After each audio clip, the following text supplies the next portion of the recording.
Hey guys, so our winning book was The City of Ember. So if you did not see the last videos, there was two videos, part 1 and 2. You need to go back and watch part 2 because that's where I read the first chapter of The City of Ember. And then today I will go ahead and start with chapter 2. So chapter 2 is called A Message to the Mayor. Lena often took different routes between school and home. Sometimes just for variety, she'd go all the way around Spark Swallow Square or way up by the shoe repair shops on Livery Street. But today she took the shortest route because she was eager to get home and tell her news. She ran fast and easily through the streets of Ember. Every corner, every alley, every building was familiar to her. She always knew where she was, though most streets looked more or less the same. All of them were lined with old 2-story stone buildings, the wood of their window frames and doors long unpainted. On the street level were shops. Above the shops were apartments where people lived. Every building at the place where the wall met the roof was equipped with a row of floodlights, big cone-shaped lamps that cast a strong yellow glare. Stone walls, lighted windows, lumpy, muffled shapes of people. Lena flew by them. Her slender legs felt immensely strong, like the wood of a bow that flexes and springs. She darted around obstacles, broken furniture left for the trash heaps or for the scavengers, stones and refrigerators that were past repair, peddlers sitting on the pavement with their wares spread out around them. She leapt over cracks and potholes. When she came to Hafter Street, she slowed a little. This street was deep in shadow. 4 of its street lamps were out and had not been fixed. For a second, Lena thought of the rumor she'd heard about the light bulbs, that some kinds were completely gone. She was used to shortages of things. Everyone was, but not of light bulbs. If the bulbs for the street lamps ran out, the only light would be inside the buildings. What would happen then? How could people find their way through the streets in the dark? Somewhere inside her, a black worm of dread stirred. She thought about Dune's outburst in class. Could things really be as bad as he said? She didn't want to believe it. She pushed the thought away. As she turned onto Budlow Street, she sped up again. She passed a line of customers waiting to get into the vegetable market, their shopping bags draped over their arms. At the corner of Oliver Street, she dodged a group of washers trudging along with bags of laundry and some movers carrying away a broken table. She passed a street sweeper shoving dust around with his broom. I am so lucky, she thought, to have the job I want, and because of Dune Harrow, of all people. When they were younger, Lena and Dune had been friends. Together they had explored the back alleys and dimly lit edges of the city. But their 4th year of school, they had begun to grow apart. It started one day during the hour of free time, when the children in their class were playing on the front steps of the school. I can go down 3 steps at a time, someone would boast. I can hop down on 1 foot, someone else would say. The others would chime in. I can do a handstand against the pillar. I can leapfrog over the trash can. As soon as one child did something, all the rest would do it too, to prove they could. Lena could do it all. Even when the dares got wilder, she yelled out the wildest one of them all. I can climb the light pole. For a second, everyone just stared at her, but Lena dashed across the street, took off her shoes and socks, and wrapped herself around the cold metal of the pole. Pushing with her bare feet, she inched upward. She didn't get very far before she lost her grip and fell back down. The children laughed, and so did she. I didn't say I'd climb to the top, she explained. I just said I'd climb it. The others swarmed forward to try. Lizzie wouldn't take off her socks. Her feet were too cold, she said, so she kept sliding back. 40 Penn wasn't strong enough to get more than a foot off the ground. Next came Dune. He took his shoes and socks off and placed them neatly at the foot of the pole. Then he announced in his serious way, I'm going to the top. He clasped the pole and started upward, pushing with his feet, his knees sticking out to the sides. He pulled himself upward, pushed again. He was higher now than Lena had been, but suddenly his hand slid down and he came plummeting down. He landed on his bottom with his legs poking up in the air. Lena laughed. She shouldn't have, because he may have been hurt. But he looked so funny that she couldn't help it. He wasn't hurt. He could have jumped up, grinned, and walked away, but Dune didn't take things lightly. When he heard Lena laugh and the others laughing, his face darkened. His temper rose in him like hot water. Don't you dare laugh at me, he said to Lena. "I did better than you did. That was a stupid idea anyway. A stupid, stupid idea to climb that pole." And as he was shouting, red in the face, their teacher, Miss Polster, came out onto the steps and saw him. She took him by the shirt collar to the school director's office, where he got a scolding he didn't think he deserved. After that day, Lena and Dune barely looked at each other when they passed in the hallway. At first, it was because they were fuming about what had happened. Dune didn't like being laughed at. Lena didn't like being shouted at. After a while, the memory of the light pole incident faded, but by then they had got out of habit of friendship. By the time they were 12, they knew each other only as classmates. Lena was friends with Vindy Chance, Orly Gordon, and most of all, red-headed Lizzie Biscoe, who could run almost as fast as Lena and could talk 3 times faster. Now, as Lena sped towards home, she felt immensely grateful to Dune and hoped he'd come to no harm in the pipeworks. Maybe they'd be friends again. She'd like to ask him about the pipeworks. She was curious about it. When she got to Greystone Street, she passed Clary Lane, who was probably on her way to the greenhouses. Clary waved at her and called out, "What job?" And Lena called back, "Messenger," and ran on. Lena lived in Quilliam Square over the yarn shop run by her grandmother. When she got to the shop, she burst in the door and cried, "Granny, I'm a messenger!" Granny's shop had once been a tidy place where each ball of yarn and spool of thread had its spot in the cubby holes that lined the walls. All the yarn and thread came from old clothes that had gotten too shabby to be worn. Granny unraveled sweaters and picked apart dresses and jackets and pants. She wound the yarn into balls and the thread into spools, and people bought them to use in making new clothes. These days, the shop was a mess. Long loops and strings of yarn dangled out of the cubby holes, and the browns and grays and purples were mixed in with the orchids and olive greens and dark blues.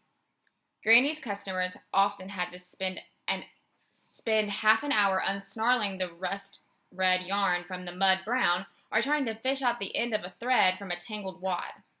Granny wasn't much help. Most days, she just dozed behind the counter in her rocking chair. That's where she was when Lena burst in with her news. Lena saw that Granny had forgotten to knot up her hair that morning. It was standing out from her head in a wild white frizz. Granny stood up and looked puzzled. "You aren't a messenger, dear. You're a schoolgirl," she said.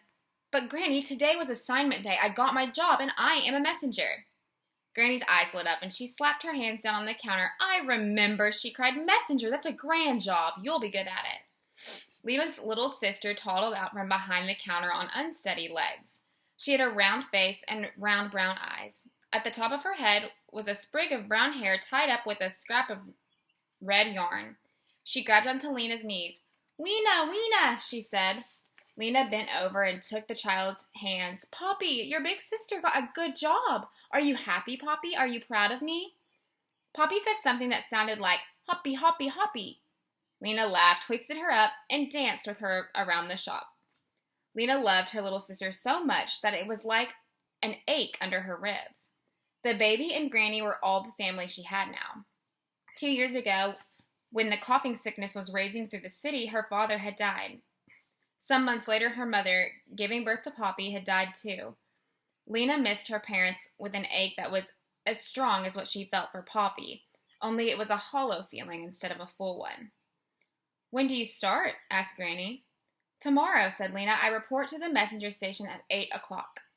"You'll be a famous messenger," said Granny. "Fast and famous." Taking Poppy with her, Lena went out of the shop and climbed the stairs to their apartment. It was a small apartment, only 4 rooms, but there was enough stuff in it to fill 20.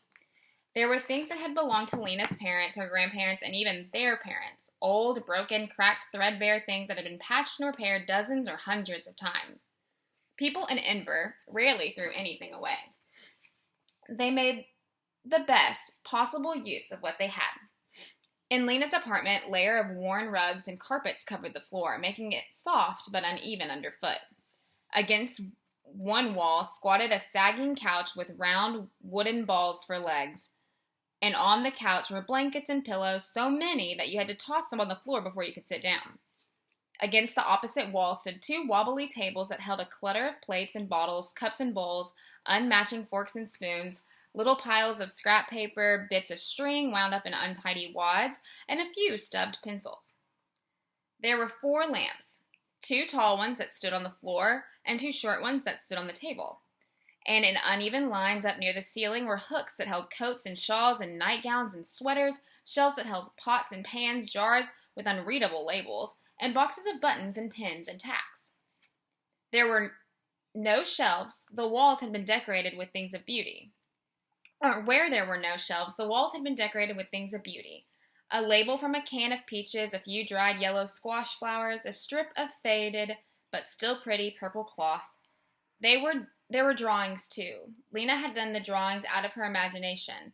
They showed a city that looked somewhat like Ember, except that its buildings were lighter and taller and had more windows.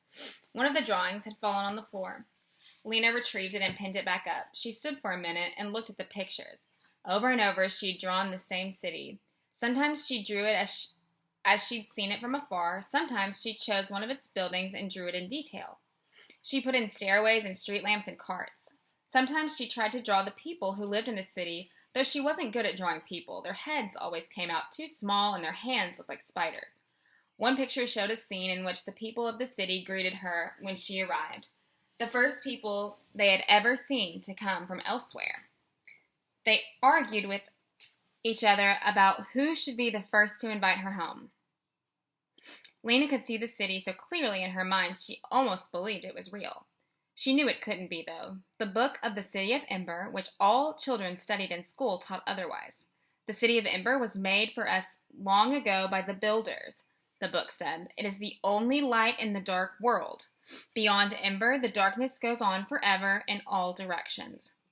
Lena had been to the outer border of Ember. She had stood at the edge of the trash heaps and gazed into the darkness beyond the city, the unknown regions. No one had ever gone far into the unknown regions, or at least no one had gone far and returned. And no one had ever arrived in Ember from the unknown regions either. As far as anyone knew, the darkness did go on forever. Still, Lena wanted the other cities to exist. In her imagination, it was so beautiful and it seemed so real. Sometimes she longed to go there and take everyone in Ember with her. But she wasn't thinking about the other city now. Today she was happy to be right where she was. She sat Poppy on the couch. "Wait there," she said, and went into the kitchen where there was an electric stove and a refrigerator that no longer worked and was used to store glass and dishes so Poppy couldn't get to them. Above the refrigerator were shelves holding more pots and jars, more spoons and knives, a wind-up clock that Granny always forgot to wind, and a long row of cans. Lena tried to keep the cans in alphabetical order so she could find what she wanted quickly, but Granny always messed them up. Now she saw there were beans at the end of the row and tomatoes at the beginning. She picked out a can labeled baby drink and a jar of boiled carrots, opened them, poured the liquid into a cup and the carrots into a little dish, and took these back to the baby on the couch. Poppy dribbled baby drink down her chin. She ate some of her carrots and poked others between the couch cushions. From the moment, Lena felt almost perfectly happy. There was no need to think about the fate of the city right now. Tomorrow she'd be a messenger. She wiped the orange goop off of Poppy's chin. "Don't worry," she said. "Everything will be all right." The messenger's headquarters was on Clothing Street, not far from the back of the gathering hall. When Lena arrived the next morning, she was greeted by Messenger Captain alias Fleary, a bony woman with pale eyes and hair the color of dust. "Our new girl," said Captain Fleary to the other messengers, a cluster of 9 people who smiled and nodded at Lena. "I have your jacket right here," said the captain. She handed Lena a red jacket like the one all messengers wore. It was only a little too large. From the clock tower of the gathering hall came a deep, reverberating bong. 8 o'clock, cried Captain Fleary. She waved a long arm. "Take your stations." As the clock sounded 7 more times, the messengers scattered in all directions. The captain turned to Lena. "Your station," she said, "is Garn Square." Lena nodded and started off, but the captain caught her by the collar. "I haven't told you the rules," she said. She held a knobby finger. 1. When a customer gives you a message, repeat it back and make sure you have it right. 2. Always wear your red jacket so people can identify you. 3. Go as fast as possible. Your customers pay 20 cents for every message, no matter how far you have to take it. Lena nodded. I always go fast, she said. 4. The captain went on. Deliver a message only to the person it's meant for and no one else. Lena nodded again. She bounced a little on her toes, eager to get going. Captain Fleury smiled. Go, she said, and Lena was off. She felt strong and speedy and sure-footed. She glanced at her reflection as she ran past the window of a furniture repair shop. She liked the look of her long, dark hair flying out between her long legs and their black socks. She liked the look of her long, dark hair flying out behind her, her long legs in their black socks, and her flapping red jacket. Her face, which had never seemed especially remarkable, looked almost beautiful because she looked so happy. As soon as she came into Garn Square, a voice cried, Messenger! Her first customer. It was old Natty Prine, calling to her from the bench where she always sat. This goes to Ravenette Parsons, 18 Silverstone Square, she said. Bend down. She bent down so that her ear was close to his whiskered mouth. The old man said in a slow, hoarse voice, My stove is broken. Don't come for dinner. Repeat. Lena repeated the message. Good, said Natty Prine. He gave Lena 20 cents, and she ran across the city to Silverstone Square. There she found Ravenette Parson, who was also sitting on a bench. She recited the message to him. Old turnip head, he growled. Lazy old flea face. He just doesn't feel like cooking. No reply. Lena ran back to Garn Square, passing a group of believers on the way. They were standing in a circle, holding hands, singing one of their cheerful songs. It seemed to Lena there were more believers than ever these days. What they believed in, she didn't know, but it must make them happy. They were always smiling. Her next customer turned out to be Mrs. Polster, the teacher of the 4th-year class. In Mrs. Polster's class, they memorized passages from the book of the City of Ember every week. Mrs. Polster had charts on the wall for everything, with everyone's name listed. If you did something right, she made a green dot by your name. If you did something wrong, she made a red dot. What you need to learn, children, she had always said in her resonant, precise voice, is the difference between right and wrong in every area of life.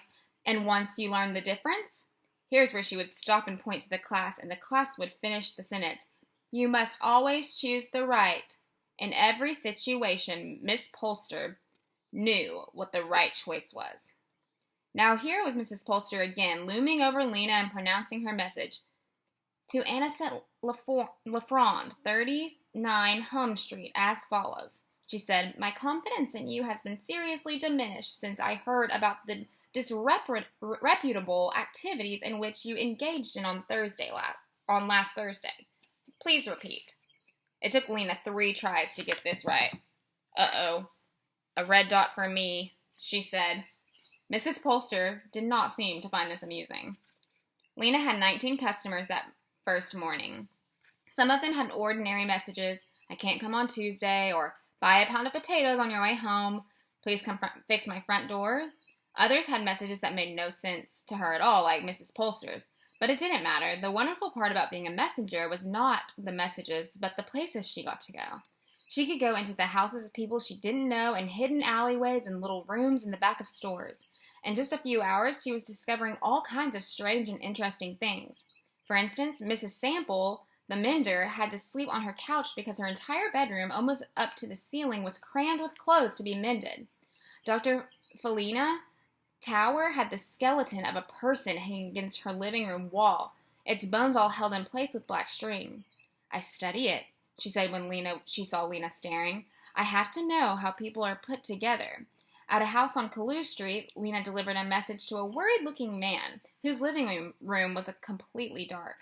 I'm saving on light bulbs, the man had said, and when Lena took a message to the Can Cafe, she learned that on a certain day, the back room was used as a meeting place for people who like to converse about great subjects. Do you think an invisible being is watching over us all the time? She had heard someone ask. Perhaps, answered someone else. There was a long silence, and then again, perhaps not. All of this was interesting. She loved finding things out and she loved running, and even by the end of the day, she wasn't tired. Running made her feel strong and big-hearted. It made her love the places she ran through and the people whose messages she delivered. She wished she could bring all of them the good news they so desperately wanted to hear. Late in the afternoon, a young man came up to her, walking with a sort of sideways lurch. He was an odd-looking person. He had a very long neck with a bump in the middle and teeth so big they looked as if they were trying to escape from his mouth. His black, bushy hair stuck out from his head in untidy tufts. "I have a message for the mayor at the gathering hall," he said. He paused to let the importance of this be understood. "The mayor," he said. "Did you get that?" "I got it," said Lena. "All right, listen carefully. Tell him delivery at 8 from Looper." Repeat it back. "Delivery at 8 from Looper," Lena repeated. It was an easy message. "All right, no answer required." He handed her 20 cents and she sprinted away. The gathering hall occupied one entire side of Harkin Square, which was the city's central plaza. The square was paved with stone. It had a few benches bolted to the ground here and there, as well as a couple of kiosks for notices. Wide steps led up to the gathering hall, and fat columns framed its big door. The mayor's office was in the gathering hall. So were the offices of the clerk, who kept track of which building had broken windows and which street lamps needed repair and the numbers of people in the city. There was the office of the timekeeper, who was in charge of the town clock, and there were offices for the guards who enforced the laws of Ember. Now and then putting pickpockets or people who got in fights into the prison room, a small one-story structure with a sloping roof that jutted out from one side of the building. Lena ran up the steps and through the door into the broad hallway. On the left was a desk, and at the desk sat a guard. Barton Snood, assistant guard, set a badge on his chest. He was a big man with wide shoulders, brawny arms, and a thick neck.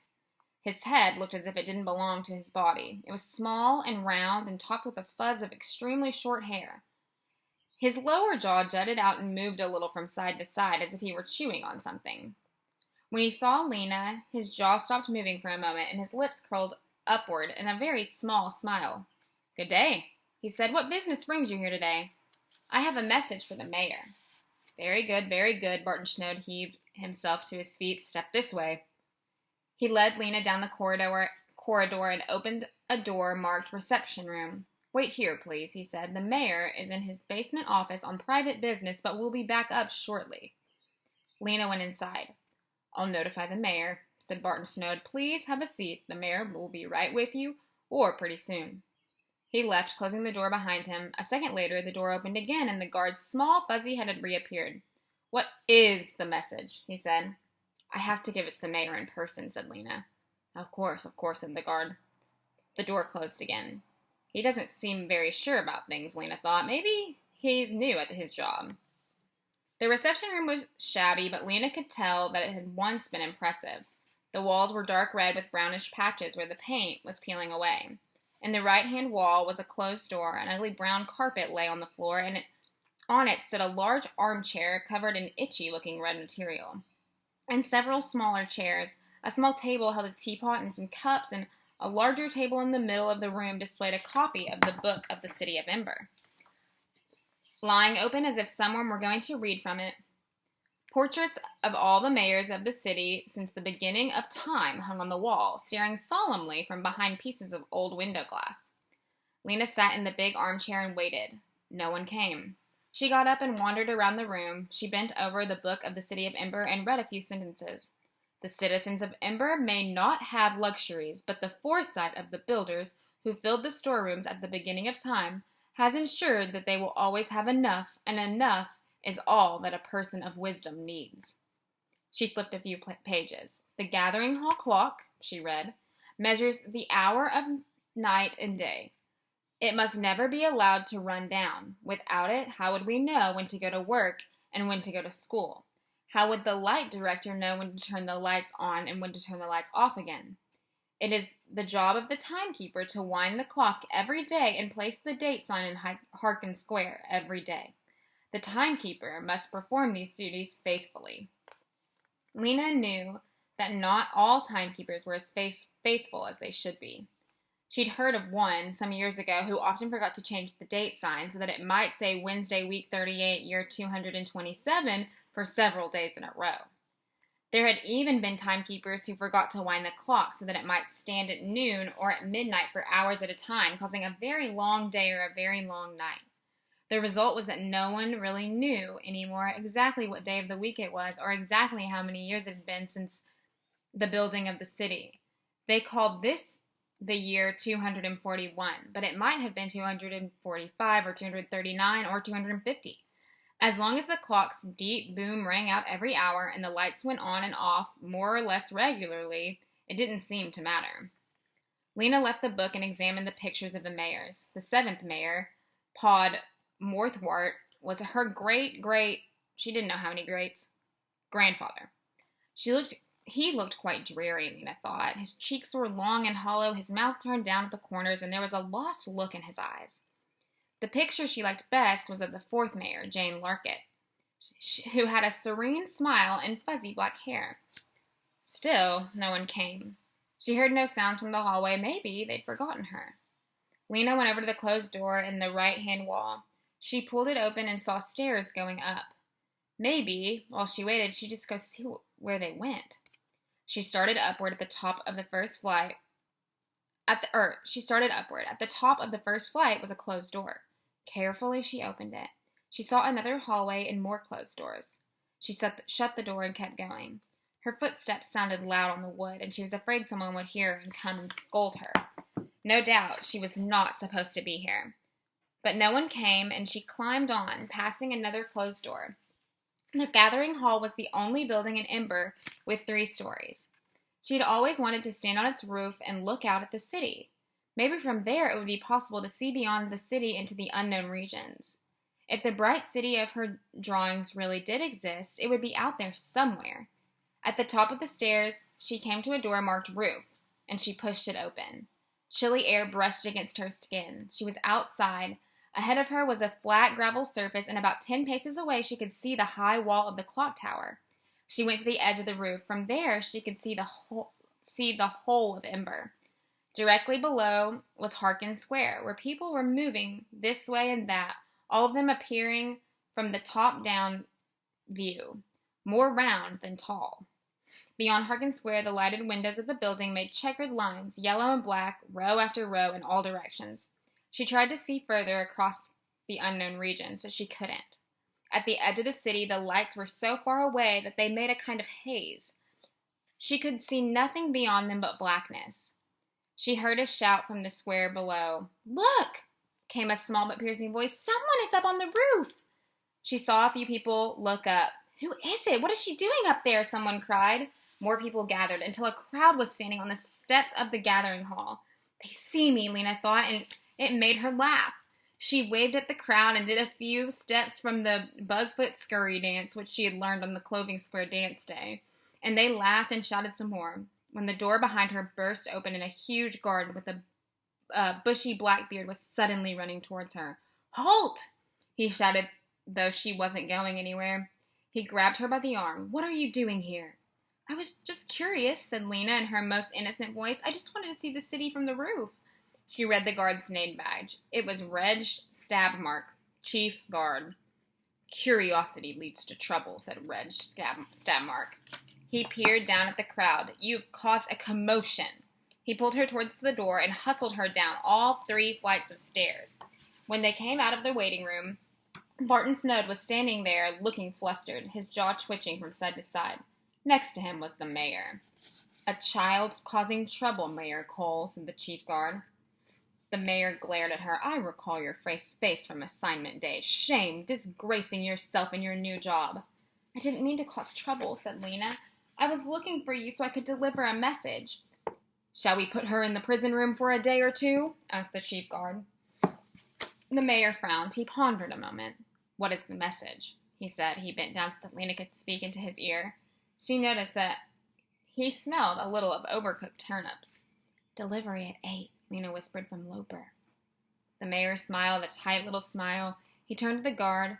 "Just a child's antics," he said. "We'll let it go for this time, but from now on, He said to Lena, "Behave yourself." "Yes, Mr. Mayor," said Lena. "And you," said the mayor, turning to the assistant guard and shaking a thick finger at him, "watch visitors much more carefully." Martin Snood blinked and nodded. Lena ran for the door. Outside, the small crowd was standing by the steps. A few of them cheered as Lena came out. Others frowned at her and muttered words like mischief and silliness and show off. Lena felt embarrassed. Suddenly, she hadn't meant to show off. She hurried past out into Otterwell Street and started to run.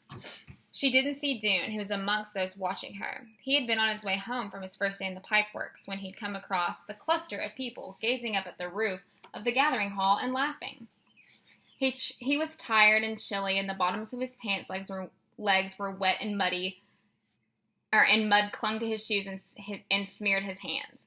When he raised his eyes and saw the small figure next to the clock tower, he realized right away that it was Lena. He saw her raising her arm and waving and hopping about, and for a second he wondered what it would be like to be up there, looking over the whole city, laughing and waving. When Lena came down, he wanted to speak to her, but he knew he was filthy looking and that she would ask him questions that he didn't want to answer. So he turned away. Walking fast, he headed for home. All right, that is the end of Chapter 2. We'll see you tomorrow for Chapter 3.